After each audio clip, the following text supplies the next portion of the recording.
nessa. Tá gravando ó, o tempo passando. Aí, amor, vai pular, presta atenção. Eu quero ver o saco pra tirar. Tá aqui debaixo. Peixe! E agora como que vai tirar esse peixe?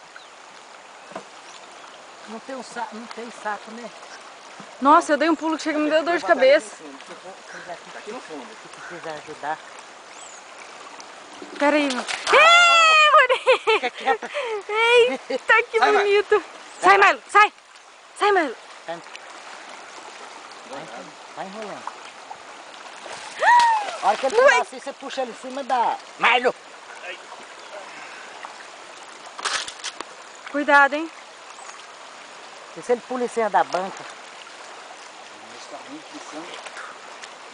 pesado, né? Marcelo, eu não sei se tá filmando, não. Ah, o tempo passando aí do lado. Nossa, quase dentro da linha 70. Não deixa ele vai quebrar a linha. Meu Deus. Sai, Milo, daí. Sai, Milo.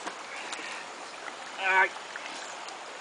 Não quer segurar, né? E agora? Como é que vai tirar isso aí? Esse baile aqui não ajudava? Não, não. Eu vou levantar ele aqui. Nossa. Milo!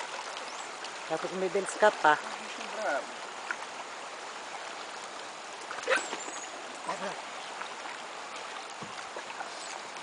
Com medo dele escapar. Que coisa.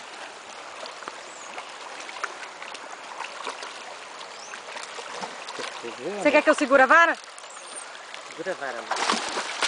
Quer que eu segure? Calma aí.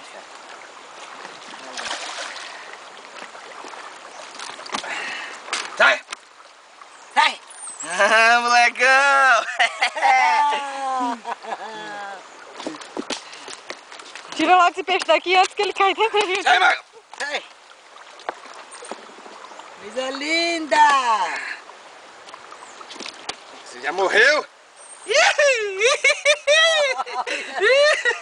Nossa! Ah, molecão! Amarelinho, olha. Onde que vai guardar isso agora? Vamos ver.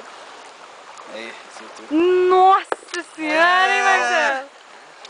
Eita! Segura, mas Bicho forte. Baixa a foto pra ti. Por sua culpa agora minha cabeça tá latejando.